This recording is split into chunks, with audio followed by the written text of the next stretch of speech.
Filhos da pauta, FDP, filhos da pauta. O Domênico Bering, apresente, por favor, o nosso convidado FDP VIP de hoje. Boa noite, Roberto Chiari, carinhosamente chamado por mim por Robertinho.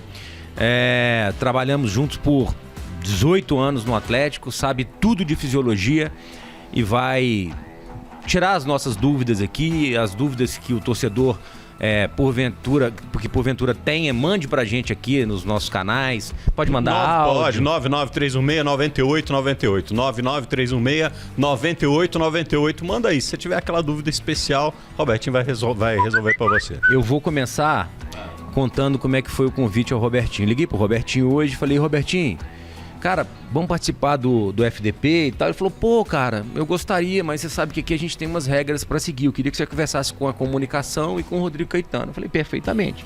Liguei pro Rodrigo Caetano, me atendeu. Fala, Domênico. Falei, Rodrigo, eu tô querendo levar o Robertinho ao programa hoje. Ele falou, claro, pô, claro que pode levar e tal. Mas desde que você conte uma história do Robertinho. Aí eu falei, pode falar. Ele falou que teve um jogo aí pra trás. O jogo era 4 horas da tarde. No Independência. E que o Robertinho foi pro Mineirão. Chegou no Mineirão, tava tendo lá um encontro, um show de rock, tinha um movimento, ele achou que era o jogo. E que ele foi entrando e tal, e eu, pois não, o jogo do Atlético, sou fisiologista. Não, aqui não tem jogo do Atlético hoje. Não tem. O jogo era no Independência.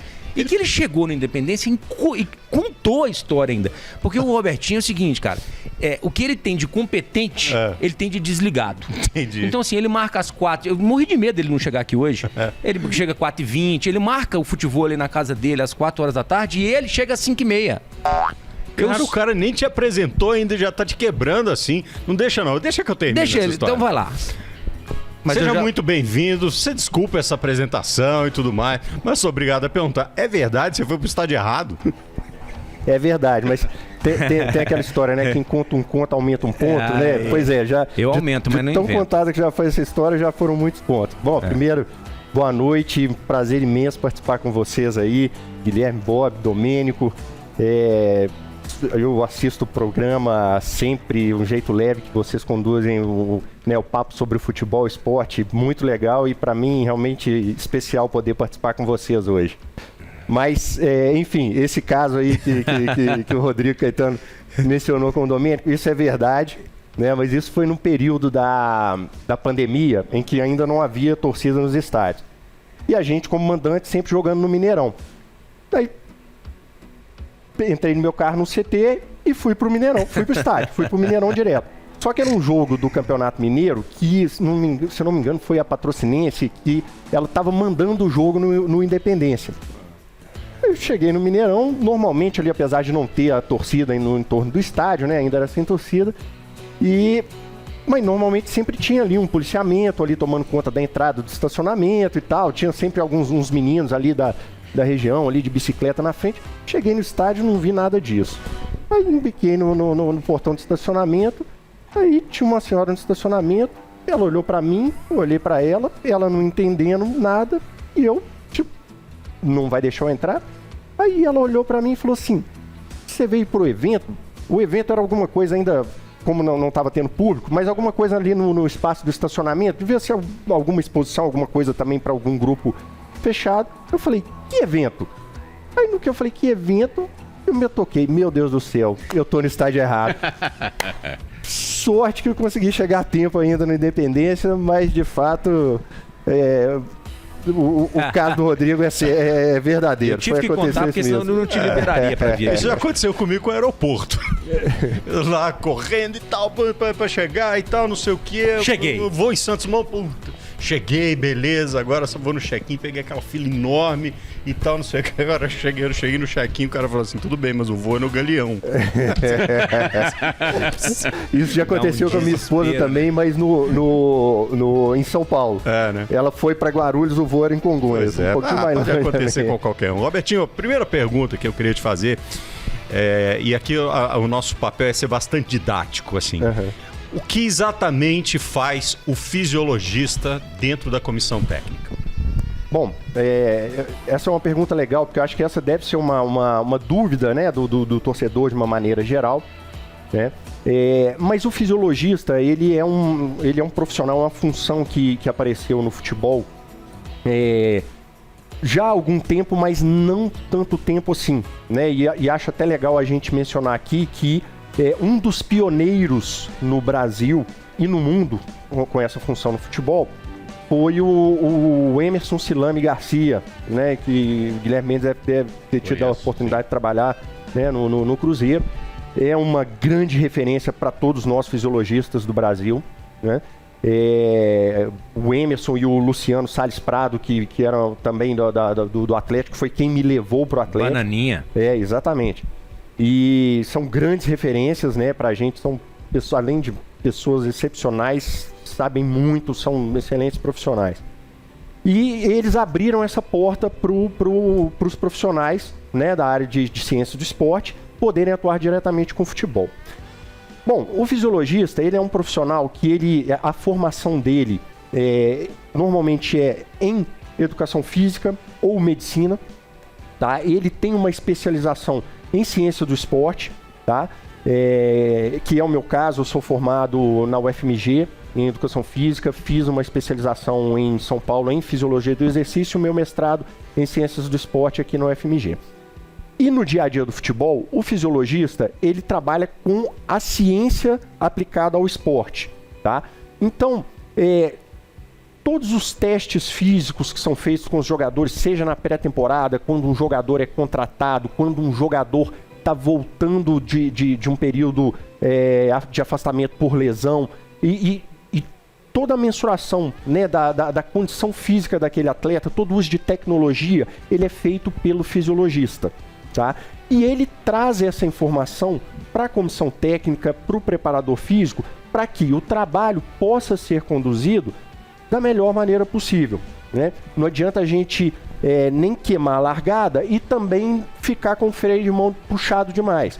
Então acho que são essas informações que vão auxiliar quem realmente atua com os jogadores em campo, né, a comissão técnica, o preparador físico, a conduzir da melhor forma possível, né?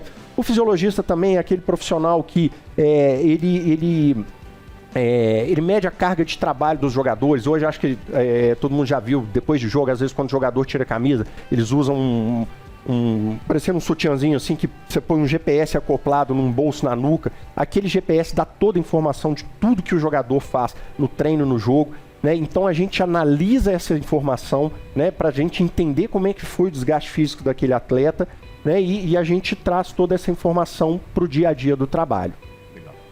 Bacana. Domênico, logo eles que gostam tanto de GPS, né? Vamos dar um GPS para ele, né? Vamos fazer isso? Vamos.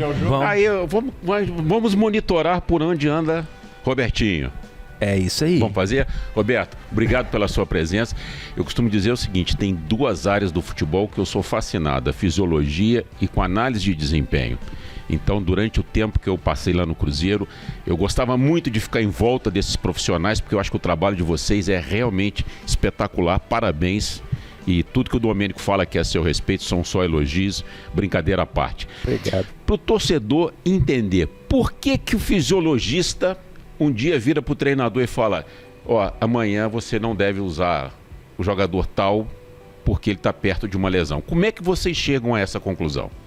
Pois isso não é uma ciência exata, né? E eu acho que é muito importante a gente dizer que, apesar de no nosso dia a dia a gente contar com alguns equipamentos de alta tecnologia, né, que nos dão informações que são muito importantes, não vai ser uma medida de um CK que vai tirar o jogador de uma partida, né? É uma série de informações, né, que juntas com uma análise que a gente faz, ela é uma análise objetiva e subjetiva, e principalmente eu acho que assim, aquela questão de você conhecer seu gado, sabe? Aquela coisa de às vezes o jeito que você vê o jogador caminhando, arrastando o pé, você já viu que tem uma coisa diferente. E para isso daí, não só a experiência, mas também assim, a relação que você estabelece com o atleta. Então, quando você tem você consegue fazer essa leitura e você consegue realmente tirar do atleta aquela informação que vai te levar a determinadas conclusões, aquilo sim te dá segurança para você chegar para um treinador, eventualmente numa situação, e sugerir que aquele atleta não deva jogar, né? Acho que assim, um outro detalhe também que é muito importante da gente dizer é o seguinte, antes até da gente preocupar com o jogador machucar, né, que seria ali já um extremo, né, que aquilo é muito ruim para o jogador, quando o jogador ele se lesiona, e aí daí para frente, ao invés dele perder um jogo, ele vai perder 8 jogos, enfim. Mas antes da gente ter essa preocupação com o jogador se lesionar, a gente tem a preocupação com a perda de performance. Então, quando vai chegando um determinado momento que a gente vê que aquele atleta vai tendo um acúmulo de carga e ele não está conseguindo se recuperar de forma suficiente, a gente começa a perceber que aquele atleta, assim, ele já entra para o jogo sem conseguir ter um rendimento que a gente espera dele, né? E isso eu acho que é uma coisa importante da gente debater no clube, né? E felizmente já, assim, eu acho que hoje as comissões técnicas elas estão muito habituadas a isso, né? Elas acessam muito essas informações, né? O fisiologista, o analista de desempenho, né? São funções de retaguarda, de bastidor, né? Não somos nós que tomamos decisões, mas a gente analisa uma série de informações que quando a gente leva para a comissão técnica, aquilo pode auxiliar a que seja tomada a melhor decisão. Quer dizer, às vezes não é a queda de rendimento do jogador, não é falta de concentração, não é falta de empenho, não é falta nem de preparo físico na parte aeróbica, qualquer coisa assim. Às vezes o corpo dele simplesmente não está respondendo. É isso. É isso aí. Aqui, explica pra gente, né, pro nosso ouvinte, pro nosso telespectador, exatamente, porque isso entrou no jargão do futebol, mas acho que pouca gente sabe exatamente o que é. O que é o tal do CK? Legal. Também é uma pergunta legal, porque às vezes sai uma notícia ou outra assim, o CK tirou um determinado jogador do jogo. Parece que é uma pessoa. Exatamente. E assim, o CK é apenas uma das informações que a gente usa, né? O CK, vou tentar explicar de uma maneira bem simples, né, para que o torcedor ele possa entender, o leigo possa entender, né? Quando a gente, o CK, ele extravasa para a corrente sanguínea quando você tem uma ruptura da membrana celular, tá? Então, para usar um exemplo que talvez vai ser fácil de entender. Às vezes aquela pessoa que tem muito tempo que não vai na academia, aí faz um treino, vai na academia no primeiro dia e no outro dia ele sente aquela dor muscular tardia, né? Aquilo ali é uma coisa que faz parte do treinamento, né? Quando você tem micro-rupturas da célula muscular, que é um processo que vai disparar um processo de recuperação que vai elevar a condição física daquela pessoa para um nível acima do que ela estava antes. Então, quando isso acontece, né, e na nossa realidade são atletas de futebol, são atletas profissionais, eles estão acostumados com aquela demanda, né? Mas quando ele tem uma demanda física muito elevada, ele tem um desgaste muscular que ele vai ter muitas micro-rupturas dessas membranas celulares, tá? Então, quando ele tem o extravasamento dessa enzima para a corrente sanguínea, a gente consegue detectar, tá? Até assim, o CK, ele não foi esses aparelhos que medem o CK, eles não foram criados para o futebol. O futebol que enxergou uma aplicação disso para o CK. O CK ele é muito usado em hospitais quando a pessoa tem um sofrimento do miocárdio, né, um princípio de um infarto, e você tem um sofrimento do músculo cardíaco, você tem o extravasamento dessa enzima para a corrente sanguínea, que aquilo é detectado por essa maquininha que a gente mede com a gotinha de sangue.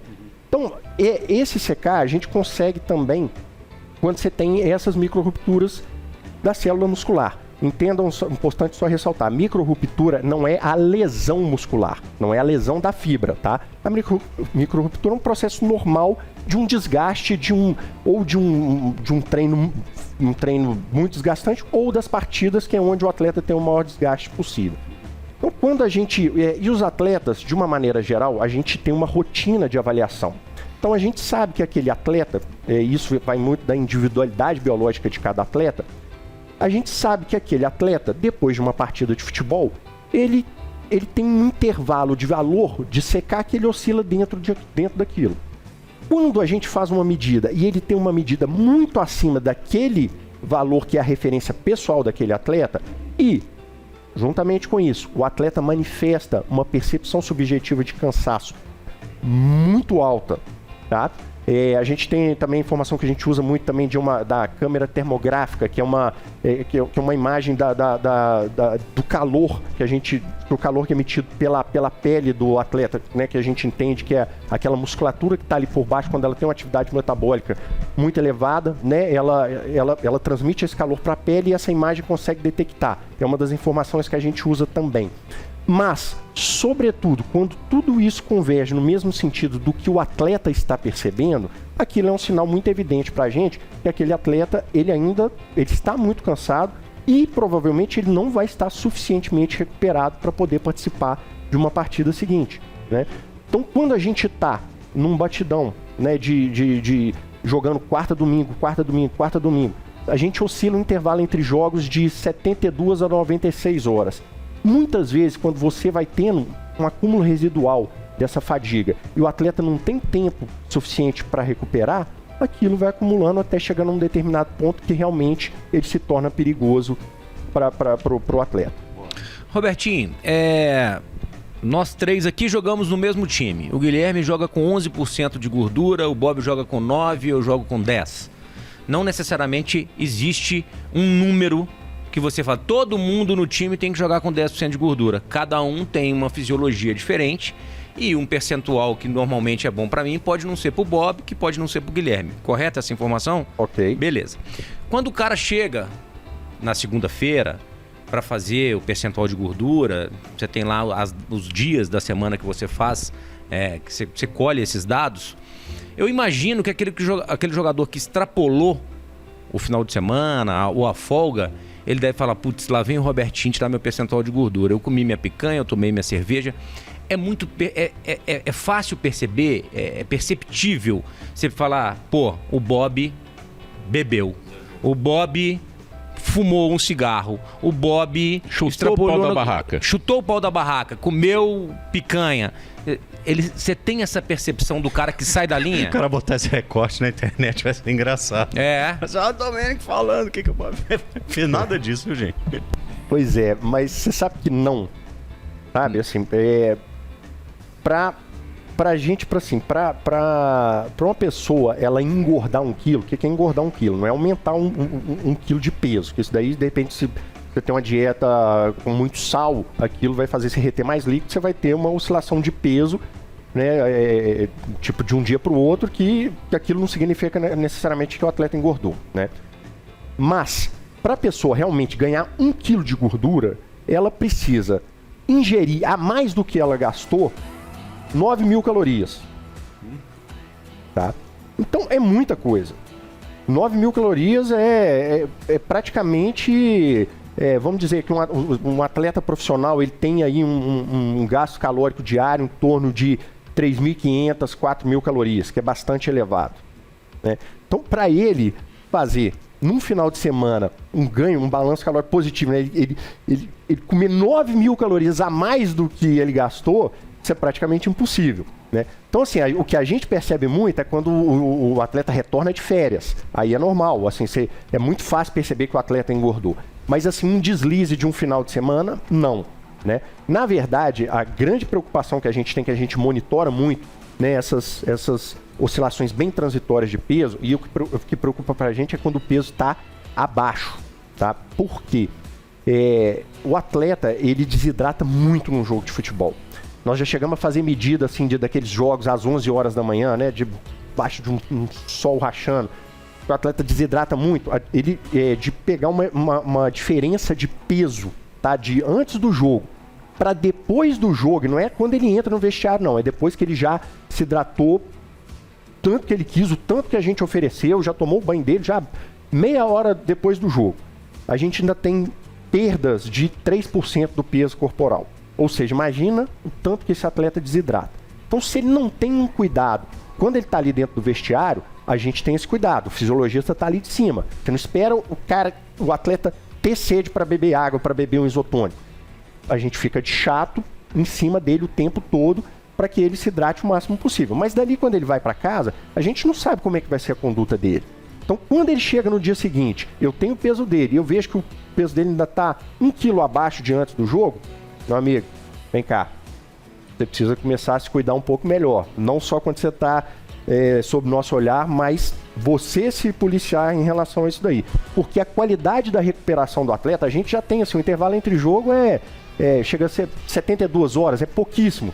Se nas primeiras 24 ele não teve esse cuidado, ele já perdeu um período que é importantíssimo dessa recuperação entre jogos dele. Então, assim, essas oscilações para baixo de peso são as que mais nos preocupam. Legal. Ó, daqui a pouco o Albertinho vai falar pra gente se o Hulk vai jogar contra o Flamengo. Vai falar pra gente a diferença entre um jogador do tamanho do Hulk e do tamanho do Nath Fernandes. Tem muita coisa pra gente conversar. Eu já tô adiantando pra você pensar na resposta. Mas antes eu quero dizer o seguinte, que tal fazer o seu amor por esporte render uma graninha? Quando eu falo esporte, não é só futebol não, tá? São todos. Mais de 30. Tem um monte de coisa. Tem até sinuca internacional. Isso sem contar nos 2.500 jogos online, tipo o Aviator. Aviator é muito legal, gente. Na estrelabet.com tem muito mais jogos e é muito mais emoção, tá certo? Por falar em emoção, Copa do Mundo tá chegando aí, você pode se preparar para apostar, tá certo? Você confia em você? Então bora lá, dar o seu palpite na melhor casa de apostas do Brasil, estrelabet.com. Temos que fazer o intervalo, Vini, é isso? Aqui a 2 minutos. Então, 2 minutos dá pra te fazer essa pergunta. O Hulk tá recuperado? Vai jogar contra o Flamengo? Se eu falo que sim ou que não, amanhã o Hulk vira pra mim assim. Você que escala agora? Você vai também que sabe, né? Já imagina. Então eu vou mudar a pergunta.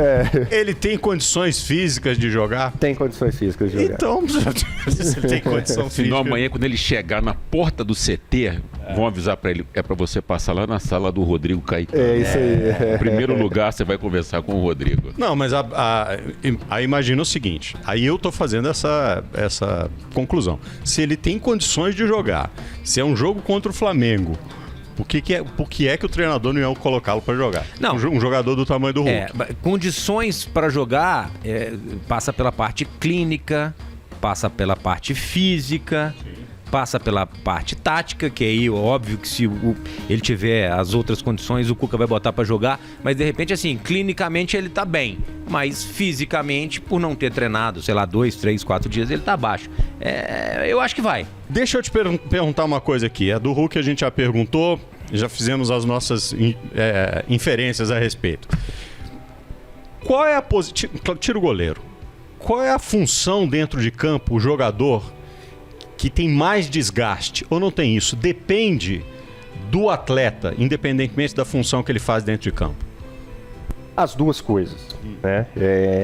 Eu acho que assim, existe uma diferenciação sim da demanda física para cada posição, mas a questão da individualidade biológica também ela é muito determinante, bem como a idade do atleta, tá? Posições como, por exemplo, os zagueiros, é uma posição em que você tem um desgaste físico em termos de corrida, né, da distância total que você corre, a distância que você corre nas maiores faixas de velocidade, que são menores do que de outras posições. Entretanto, é uma posição que você tem muito contato físico direto, né? Então eles estão mais expostos a esses traumas diretos do contato direto, contato físico direto. Laterais são jogadores que, como eles fazem o corredor, né, eles normalmente são muito acionados para ações de alta velocidade e são sprints mais longos, normalmente, que eles usam. Então, assim, o lateral ele tem que estar condicionado para esse tipo de ação, né?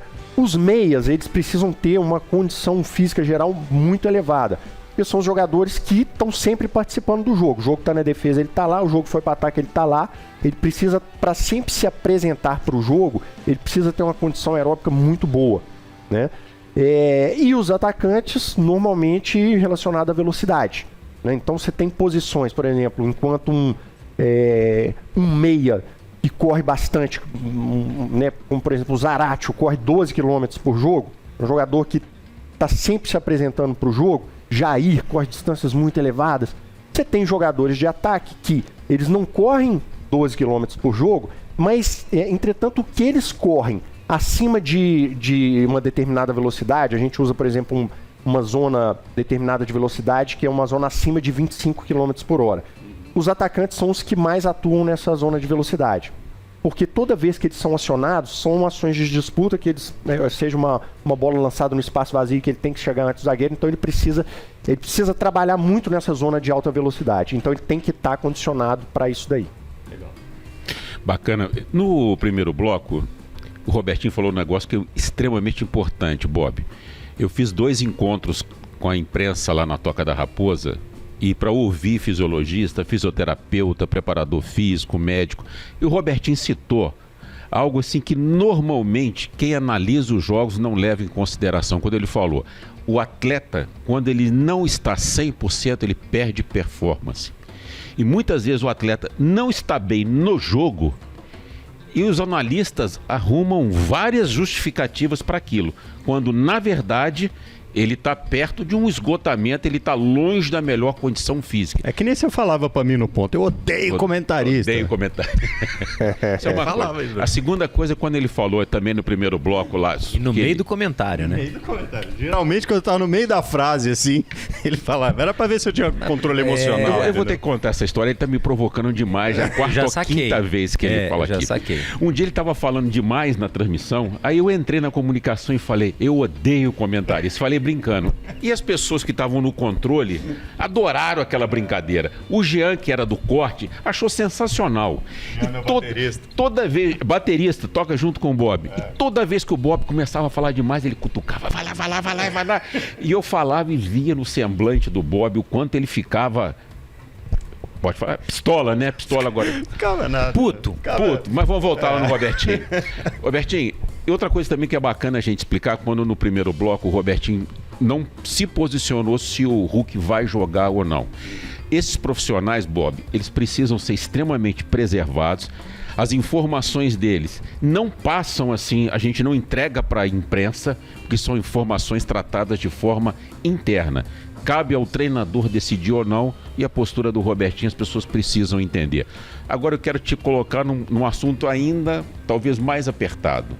Você trabalhou recentemente com o Sampaoli, com o Dudamel e esse ano com o Turco. Como é que os técnicos estrangeiros aceitam o trabalho da fisiologia que é feito no Brasil? Lá fora, eles também fazem isso na Argentina, no México, de onde o Turco veio. Como é que era a relação sua com esses profissionais? Olha, eu acho que assim, isso é interessante porque os treinadores brasileiros, acho que como a gente tem essa cultura de ter um fisiologista na comissão técnica nos clubes brasileiros, então os treinadores brasileiros eles já estão habituados com isso há mais tempo. Os estrangeiros não necessariamente, né? Isso depende muito de cada treinador. Eu te diria que com todos eles nós conseguimos sim participar muito bem e ser bem aceitos. Só que essa é uma questão delicada porque não somos nós que temos que impor o nosso trabalho no trabalho da comissão técnica. A gente precisa ter a sensibilidade de entender como a comissão técnica trabalha e como que a gente pode ser útil para essa comissão técnica. Então, muitas vezes, para algumas dessas comissões, num primeiro momento, a gente não aparece muito. À medida que a gente vai sentindo espaço e ganhando a confiança deles, muitas vezes a gente se aproxima mais via preparador físico, que tem um interesse maior por essas informações. E aos poucos a gente vai interagindo com a comissão técnica, né? Então, assim, realmente assim, a gente não tem uma fórmula, não é igual uma comissão técnica com a outra, nem entre as brasileiras não é. Mas com essas comissões estrangeiras com quem nós trabalhamos, realmente assim, a gente precisou entender como eles trabalham para a gente poder entrar e participar. E, felizmente, com todas elas, nós conseguimos participar muito bem. Mas com o Sampaoli não deve ter sido muito fácil. Mas você sabe que até com o Sampaoli, né, assim, obviamente, assim, não partiu do Sampaoli o interesse por essas informações. Uhum. Mas com o Pablo, que era Sim. o preparador físico dele, também no primeiro momento, eu fui tentando entender como eles trabalhavam e como que a gente poderia entrar ser útil com as informações que a gente gera no nosso dia a dia. Quando a gente conseguiu essa interação com o preparador físico, aí ele já traz essa informação para a comissão técnica. Se é que o Sampaoli conheceu o Robertinho, né? Porque o São Paulo tinha esse negócio, não podia descer ninguém, chato, não podia... Chato. Muito chato. Independentemente de ser um grande treinador. Acho o São Paulo um grande treinador, mas um cara absolutamente insuportável. Ô, Robertinho, eu queria te perguntar sobre água. Você vai no nutricionista, você tem que tomar 3 litros de água por dia. Todo mundo, fisiologista, recomenda muita água. Você estava falando aí sobre hidratação. Qual que é a função da água no seu organismo? Explica para quem está nos ouvindo, principalmente agora, Belo Horizonte muito seco, calor, água. Boa. Bom, o nosso organismo ele tem um nível ideal de hidratação, tá? E todas as reações fisiológicas do nosso corpo, elas dependem, para acontecer da maneira mais satisfatória, da gente atingir esse nível ideal de hidratação, tá? Uma fórmula assim, você tem que beber 2 litros de água por dia. Isso depende por quê? Se é uma pessoa que pratica regularmente atividade física, ela vai ter a desidratação da atividade física que ela praticou. Sobretudo se ela praticou, dependendo do horário, debaixo de sol, vai ter uma desidratação maior, tá?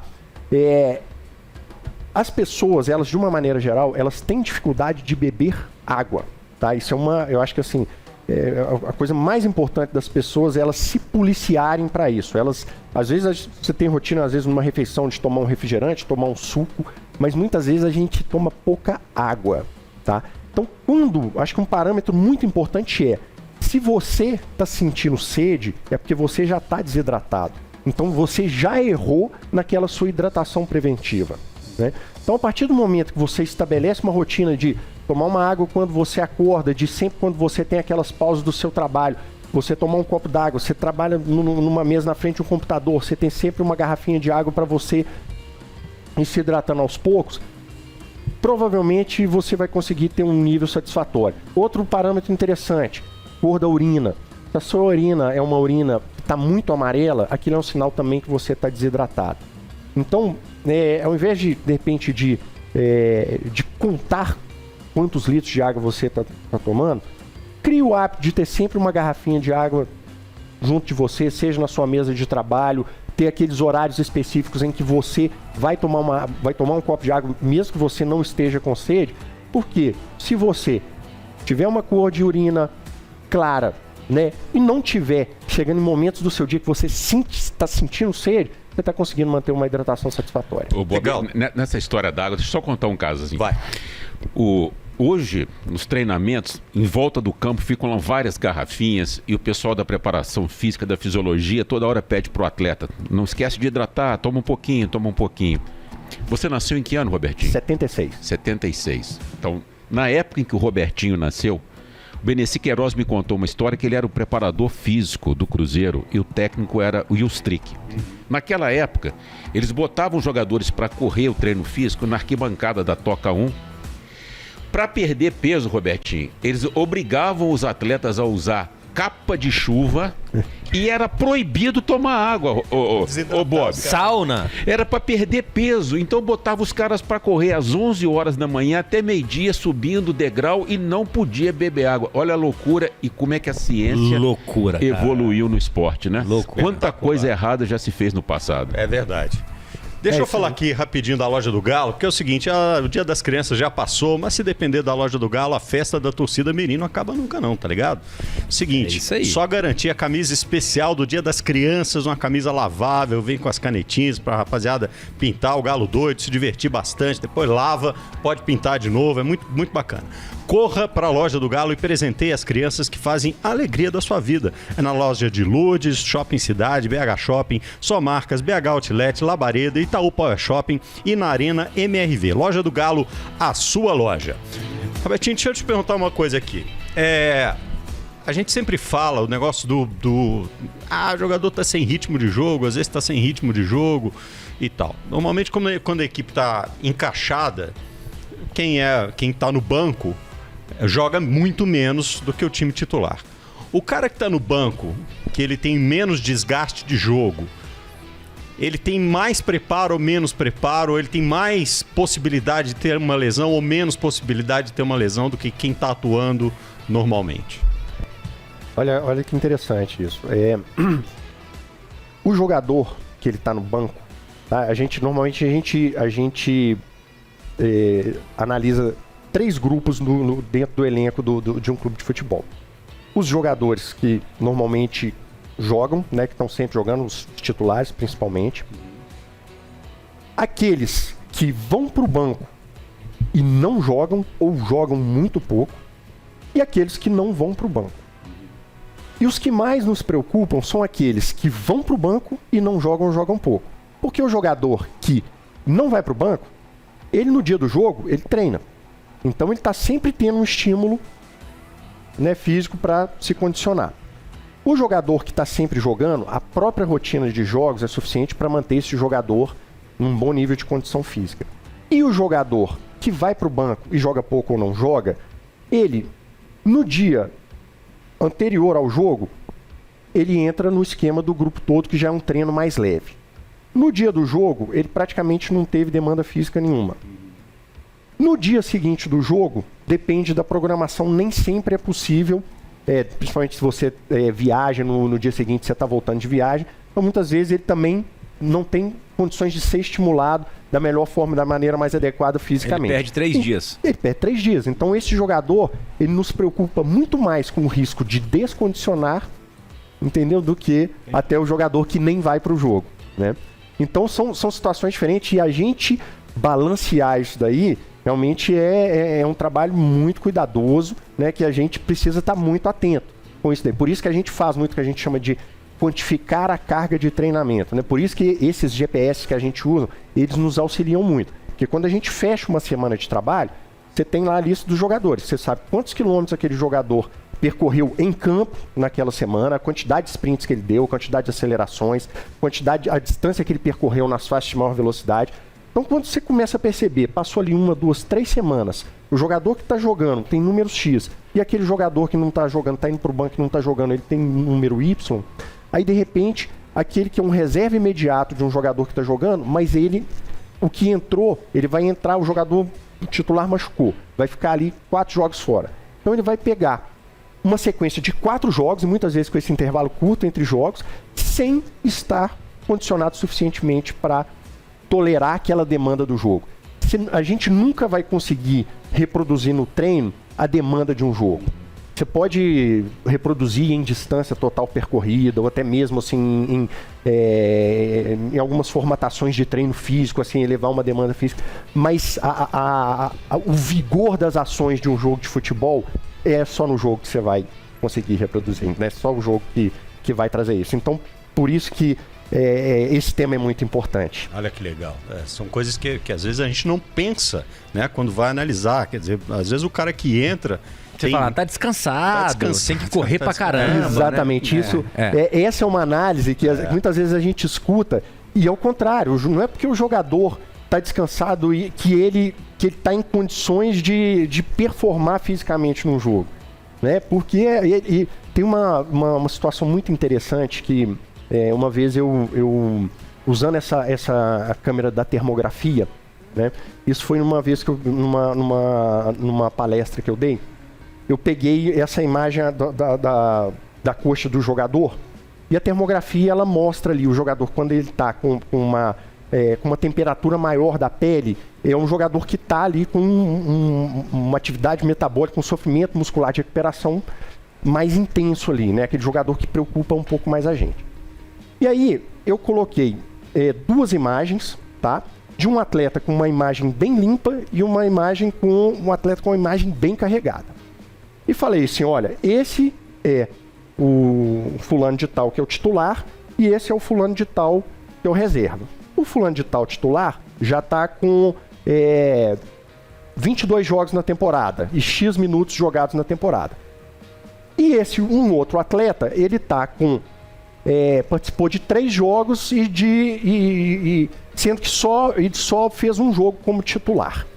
Qual que é um e qual que é outro? Aí todo mundo vai. O que está com a imagem toda carregada é o que está jogando, já fez 20 e poucos jogos. Não é. Por quê? Ele já desenvolveu uma adaptação para tolerar aquela demanda do jogo que o outro reserva, que pouco entrava, não tinha. E essa imagem que estava muito carregada foi desse jogador que tinha uma minutagem muito baixa depois da primeira partida que ele fez como titular na temporada. O desgaste foi maior. É o que, exatamente, o sofrimento, de uma forma ilustrativa, assim, eu costumo dizer assim, ele pagou mais caro para entregar até às vezes os mesmos números num jogo como titular que o outro, só que ele pagou muito mais caro. O sofrimento dele muscular e, consequentemente, a demanda de tempo para se recuperar foi maior do que o outro que já estava adaptado. Como é que vocês determinam? A gente costuma ouvir isso muito e reproduzir isso muito. Quando eu falo a gente da imprensa. Dizer assim, fulano só tem 30 minutos para jogar, fulano só tem 40 minutos para jogar, fulano só consegue jogar meio tempo, meio jogo. Como é que vocês determinam isso? Pois o que a gente acabou de falar tem muito a ver com isso, né? Mas, normalmente, essas situações elas estão relacionadas para aquele atleta que está voltando de um período longo de afastamento de lesão. Então, você tem um atleta que teve uma lesão muscular, ele ficou ali 3 a 4 semanas afastado. Então, aquele atleta, naturalmente, ele vai se descondicionar. Então, quando ele volta ele é reintegrado ao grupo, volta a ser relacionado com o jogo, ele está clinicamente, ele está curado. Aquela lesão que ele teve, ela está cicatrizada. Isso é muito fácil de controlar hoje com a tecnologia que a gente tem, os exames de imagem, né? Seja uma ressonância magnética ou um ultrassom, né? Que a gente hoje no Atlético a gente tem uma rotina de fazer um controle por rotação para acompanhar a recuperação desses atletas, né? Que estão nessa fase final para ser liberado de departamento médico. Então, assim, o atleta, ele clinicamente, ele está curado. Só que ele está descondicionado. Então, quando ele volta a ser, a gente não tem como esperar que um atleta ele esteja 100% condicionado fisicamente, vai estar curado, clinicamente curado, mas que ele recupere 100% da condição física que ele tinha antes da lesão, para que ele possa estar disponível para ser relacionado.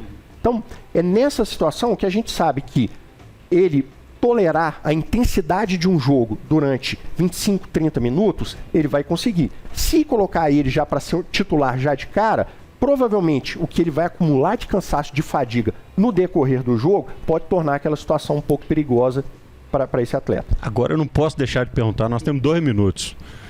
O último CK que você fez do Domênico, como é que foi a história? Tem gracinha.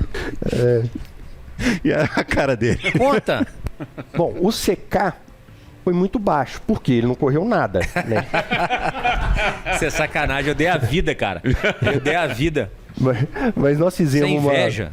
Nós fizemos um jogo de final de ano, uma pelada de futebol de final de ano da comissão e jogamos campão, né? Que a gente joga quase nunca, né? Mas fizemos campão 11 contra 11. Acho que foi até contra um time da imprensa, né, Domênico, que nós fizemos. A gente sempre fazia no final do ano. E naquela linha, todo mundo sempre acostumado a debater número de GPS ali e tal. Todo mundo falou, pô, vamos jogar todo mundo de GPS? Vamos. Equipei todo mundo com GPS. Aí beleza. Aí fizemos o jogo. Aí depois do jogo eu fui, baixei os dados e combinei com o resto da comissão técnica. Que o Domênico, ele até joga, ele até é bom de bola. Só que ele acha que ele acha que ele é 100 vezes melhor do que ele é na verdade, entendeu? E inclusive achava que é o que mais tinha corrido. Eu joguei melhor em campo no Independência, no Mineirão, com relógio. Tá, que nós temos 1 minuto para acabar o programa. E aí fui lá e falei assim, pessoal, eu vou baixar os números reais, mas eu vou imprimir uma folha à parte que eu vou adulterar os números do Domênico. E aí eu imprimi a folha certinha com os números de todo mundo e a outra que eu mexi nos números dele. E aí quando cheguei, demorei a chegar, já estava todo mundo na confraternização, aí fui lá e um monte de folha impressa entreguei para todo mundo. Não achei graça nenhuma. Aí todo mundo vendo, achando interessante quanto correu. Aí de repente o Domênico, e todo mundo filmando o Domênico. Quando ele pega a folha e olha o número dele, que ele tinha corrido 1/3 da média dos outros, eu também falo, não é possível, isso está errado. Aí depois nós desarmamos tudo, depois todo mundo deu boas risadas, nós fomos lá e entregamos para ele a verdadeira. É o FDP, não é? Companheiro meu de futebol, Bom Robertinho. demais. Todo mundo joga futebol com você. Ah, cara. Impressionante. Robertinho, Ele joga obrigado, comigo. velho. Muito obrigado. Foram de explicações incríveis, são detalhes que o torcedor, né, certamente, isso só acrescenta ao conhecimento de futebol de todo mundo. Notícias importantes, fontes e opiniões, entrevistas, análises e considerações, informação no fim do dia. E se o assunto tá em alta, ele tá no FDP. Filhos da pauta, FDP. Filhos da pauta.